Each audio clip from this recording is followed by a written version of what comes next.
Hello friends, the secrets of the millionaire mind में हमने जाना कि किस तरह से हम अपने धन के ब्लूप्रिंट को 3 तरीकों से कंडीशन कर सकते हैं।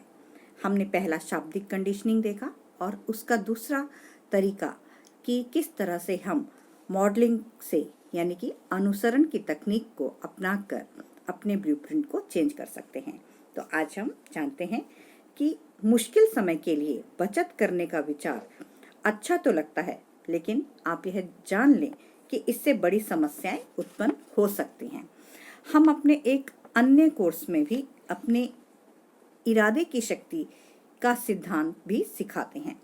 अगर आप मुश्किल समय के लिए पैसा बचा रहे हैं तो आपको क्या मिलेगा? मुश्किल समय। इसलिए ऐसा करना छोड़ दें। मुश्किल समय के लिए पैसा बचाने की बजाय खुशहाल समय के लिए पैसा जोड़ने पर ध्यान केंद्रित करें, या उस समय के लिए जोड़ें जब आप अपनी आर्थिक स्वतंत्रता जीत लेंगे। फिर इरादे के नियम के परिणाम स्वरूप आपको ठीक वही चीजें मिलेंगी। दोस्तों, पैसा कमाने या सफलता पाने का आपका कारण या प्रेरणा बेहद महत्वपूर्ण है। अगर पैसे या सफलता की प्रेरणा की जड़ नकारात्मक है, जैसे डर, गुस्सा या खुद को साबित करने की जरूरत, तो पैसा आपको कभी सुखी नहीं बना सकता, क्योंकि आप इनमें से किसी भी मुद्दे को पैसे से नहीं सुलझा सकते हैं। मिसाल के तौर पर डर को ही लीजिए। अपने सेमिनारों में मैं लोगों से पूछता हूँ, आप में से कितने लोग मानते हैं कि डर आपके लिए सफलता की मूल प्रेरणा है? तो ज्यादातर लोग अपना हाथ नहीं उठाते हैं। और बहरहाल मैं इसके बाद पूछता हूँ कि आप में से कितने लोग मानते हैं कि सुरक्षा आपके लिए सफलता की मुख्य प्रेरणा है? तो लगभग हर व्यक्ति का हाथ ऊपर उठ जाता है। लेकिन एक बात समझ लें, सुरक्षा और डर एक ही चीज से प्रेरित होते हैं। सुरक्षा की चाह असुरक्षा से उत्पन्न होती है, जिसका आधार डर है। तो क्या ज्यादा पैसे से डर चला जाएगा? काश ऐसा होता, लेकिन ऐसा बिल्कुल नहीं होता है। क्यों? क्योंकि पैसा समस्या की जड़ नहीं है। समस्या की जड़ तो डर है। इससे भी बुरी बात यह है कि डर सिर्फ समस्या नहीं है, यह तो एक आदत है। इसलिए ज्यादा पैसे कमा लेने के बाद हमारे डर का सिर्फ प्रकार बदलता है। कड़की के दौर में हमें सबसे ज्यादा डर यह लगता है कि हम कभी सफल नहीं हो पाएंगे, या हमारे पास पैसा पर्याप्त नहीं रहेगा। सफल होने के बाद हमारा डर आमतौर पर बदलकर यह हो जाता है, अगर मेरी कमाई सारी दौलत चली गई तो क्या होगा? या हर व्यक्ति की निगाह मेरी दौलत पर है, या मुझे ढेर सारा टैक्स देना पड़ेगा। संक्षेप में, जब तक हम मुद्दे की जड़ तक नहीं पहुंचते हैं और डर को खत्म नहीं करते हैं, तब तक चाहे कितना भी पैसा आ जाए कोई फायदा नहीं होगा।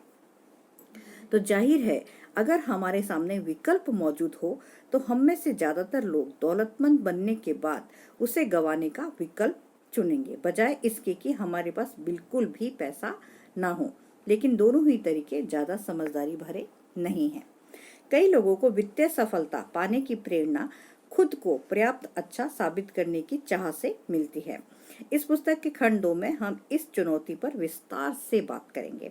लेकिन फिलहाल बस इतना समझ लें कि ढेर सारी दौलत भी आपको पर्याप्त अच्छा साबित नहीं कर सकती। पैसा आपको वह नहीं बना सकता जो आप पहले से नहीं हैं। एक बार फिर डर की तरह ही हमेशा खुद को साबित करने का मुद्दा आपकी स्वाभाविक जीवन शैली बन जाता है।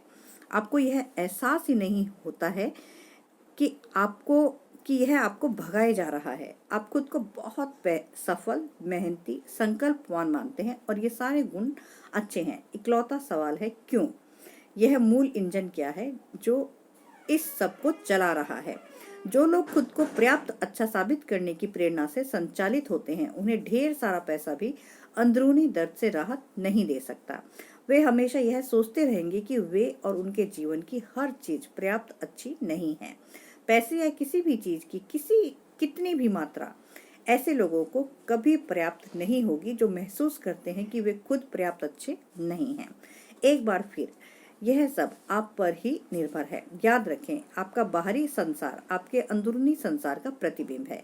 अगर आपको यकीन है कि आपके पास पर्याप्त नहीं है, तो आप इस विश्वास को सही साबित करते हुए उस वास्तविकता को उत्पन्न करेंगे जिसमें आपके पास पर्याप्त नहीं होगा। दूसरी ओर, अगर आप यकीन करते हैं कि आपके पास पर्याप्त है तो आप विश्वास को सही साबित करते हुए प्रचुरता उत्पन्न कर लेंगे, क्योंकि आपकी जड़ प्रचुरता है और यह आपकी स्वाभाविक जीवन शैली बन जाएगी। गुस्से, डर और खुद को साबित करने जैसी चीजों को पैसे की प्रेरणा ना बनाएं। इसके बजाय आप उद्देश्य, योगदान और खुशी की नई प्रेरणा बना सकते हैं। अगर आप ऐसा कर लेते हैं तो आपको सुखी होने के लिए कभी पैसे से छुटकारा पाने की जरूरत नहीं होगी। विद्रोही या अपने माता पिता का विरोधी होना हमेशा समस्या नहीं होती है। इसके विपरीत अगर आप विद्रोही हैं, अक्सर दूसरे नंबर पर पैदा होने वाले बच्चों के साथ ऐसा होता है। और पैसे के क्षेत्र में आपके माता पिता की आदतें खराब थी तो शायद यह अच्छा है कि आप उनकी विपरीत दिशा में चल रहे हैं। दूसरी तरफ अगर आपके माता पिता सफल थे लेकिन आप उनके खिलाफ विद्रोह कर रहे हैं तो आप गंभीर आर्थिक कठिनाइयों में फंस सकते हैं। दोनों ही तरह से यह पहचानना महत्वपूर्ण है कि पैसे के क्षेत्र में आप अपने माता पिता के कितने अनुरूप हैं। तो परिवर्तन के कदम हमारे मॉडलिंग अनुसरण की प्रक्रिया में हमें जागरूकता, धन दौलत के मामले में अपने माता पिता की आदतों के बारे में विचार करें। ये लिख लें कि आप किस तरह उनमें से किसके अनुरूप या विपरीत हो सकते हैं। समझ, अपने वित्तीय जीवन पर इससे पड़ने वाले प्रभाव को लिख लें। अलगाव, क्या आप देख सकते हैं कि यह जीवन शैली आपने सिर्फ सीखी है और यह आपका सच्चा स्वरूप नहीं है। क्या आप देख सकते हैं कि आपके पास इसी पल बदल जाने का विकल्प मौजूद है।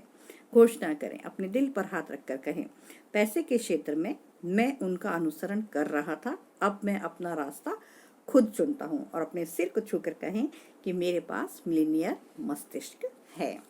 बाय दोस्तों।